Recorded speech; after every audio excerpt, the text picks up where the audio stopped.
Welcome back. One more question from the magnetic field. The question is says that on a 30-degree inclined smooth plane, एक हमको inclined plane given है 30 degree, मतलब यहाँ का angle है ये, हम थीटा लेट कर सकते हैं, लेकिन थीटा की वैल्यू यहाँ पर कितनी है 30 है। और थिन करंट कैरिंग रॉड है, तो थिन लेकिन आपको सही से दिख जाए इसलिए थोड़ा थिक बना दी है, बोला है उसने thin current carrying rod is placed parallel to the horizontal ground. Ground horizontal तो ये है, इसके पैरेलल ऐसे आपको रखनी रॉड, ऐसे रख दो या ऐसे रख दो। हॉरिजॉन्टल ग्राउंड में या तो ऐसे रखिए या फिर ऐसे रखिए। तो मैंने सिर्फ हॉरिजॉन्टल शो करने के लिए रॉड को ऐसे दिखा दिया है, ठीक, इसको ऐसे रखा गया है। The plane is located in इस प्लेन को जहां रखा गया है, plane is located in a uniform vertical magnetic field 0.15 tesla. यानी यहाँ जो चारों तरफ मैग्नेटिक फील्ड वर्क कर रहा है उसकी वैल्यू कितनी है 0.15 टेस्ला। और डायरेक्शन कैसी है वर्टिकल, वो अपवर्ड भी हो सकती है डाउनवर्ड भी हो सकती है, फिलहाल हमने अपवर्ड यूज किया है।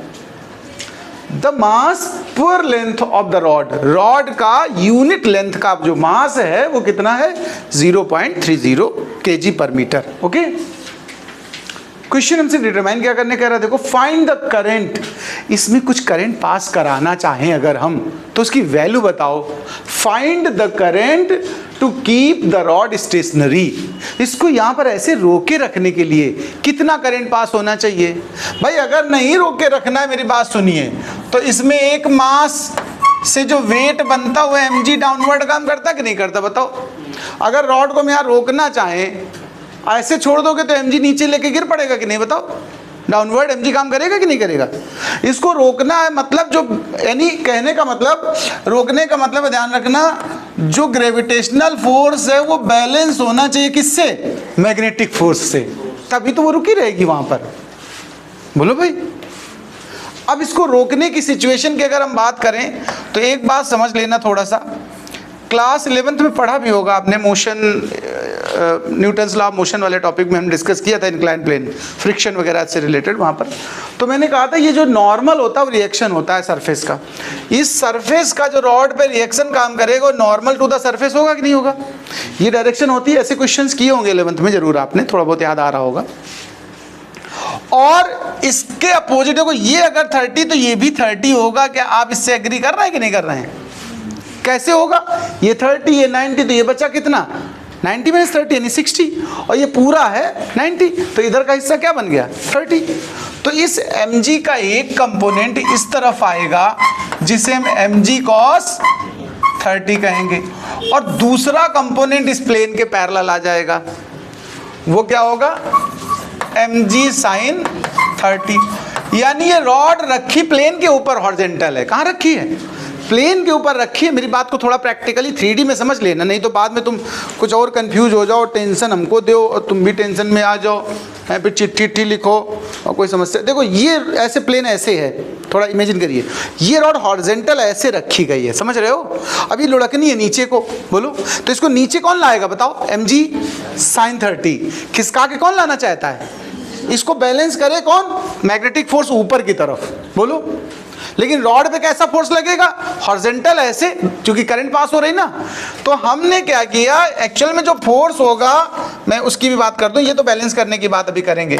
मैं मैग्नेटिक फोर्स की अगर बात करूं, करंट पास कराना तुम्हें, इसमें एक रॉड है या वायर है, थिन बोला ना इसने, तो हम वायर भी तो कह सकते हैं। एक वायर, उसमें करंट पास हो रही है, उस वायर को मैग्नेटिक फील्ड में रखा गया है, उसका अपना लेंथ है, तो इस पे जो फोर्स लगेगा उसको फार्मूला क्या होगा बताओ, याद आया किसी को, bill sine theta. Bill sine theta, ध्यान से सुनना। अब यहां थीटा किसके किसके बीच एंगल होता है ये जान लो, बी और एल के, फील्ड वर्टिकल है और इसको रखा है तुमने रॉड को कैसा, हॉरिजॉन्टल, तो इनका थीटा कितना बन रहा है 90, ये 30 अलग चीज है, और ये बिल साइन थीटा वाला जो फार्मूला में थीटा है वो ये चीज है। तो यहाँ थीटा क्या फिलहाल लेना है तुम्हें 90। तो जो मैग्नेटिक फोर्स काम करेगा वो कितना काम करेगा, बिल BIL, बोलो।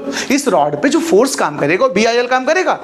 तो देखो ध्यान से सुनते जाना बात को, ये मैग्नेटिक फोर्स है BIL, और यहां से भी तो 30 डिग्री बनेगा, देखो प्लेन के साथ ये, तो इस बिल का एक हिस्सा ऊपर चला जाएगा, देखो इधर को, वो क्या होगा, बिल कॉस थीटा। बताओ भैया, यानी कॉस 30। इस वाले फोर्स को बैलेंस करेगा इसका कौन सा कंपोनेंट, जो ऊपर की तरफ प्लेन के पैरेलल और अपवर्ड लगा, और ये प्लेन के पैरेलल डाउनवर्ड। ये दोनों ही कंपोनेंट आपस में एक दूसरे से कैसे हैं, अपोजिट। कैसे हैं भैया, अपोजिट। और इक्वल हो जाए तो रॉड वहीं की वहीं रुक जाएगी कि नहीं रुक जाएगी, बताओ। इसका साइन कंपोनेंट आएगा इधर, लेकिन उससे हमें कोई मतलब नहीं है, उसकी जरूरत नहीं है। हमें जरूरत तो खाली इनको बैलेंस करने की है। तो हम यहाँ ये कह सकते हैं, देखो हम कहेंगे here mg sine theta and 30, ये वाला जो घसीट के नीचे ला रहा प्लेन में, mg sine theta balanced bye किसके, बिल कॉस थीटा के। थीटा मतलब 30, यहाँ 30 एंगल वो वाला, वो थीटा जो था वो 90 हो चुका है फॉर्मूले में जो होता था। ये प्लेन वाले एंगल को हमने इस्तेमाल किया। ये दोनों आपस में बैलेंस हो जाने चाहिए, तो बैलेंस कर लेते हैं चलो।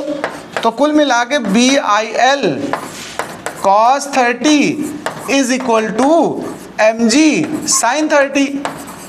इस cos को उस तरफ ले जाओ, tan बना लोगे, नहीं बना लोगे, बताओ भाई, tan 30 नहीं बन जाएगा। हमें आई चाहिए तो B और L को डिवाइड में ले चलो। जरा बहुत आराम से समझना, कोई बहुत जल्दीबाजी नहीं है, प्रॉपर बात समझ में आ जाए। कैलकुलेशन तो आप अपने आप भी कर सकते हो।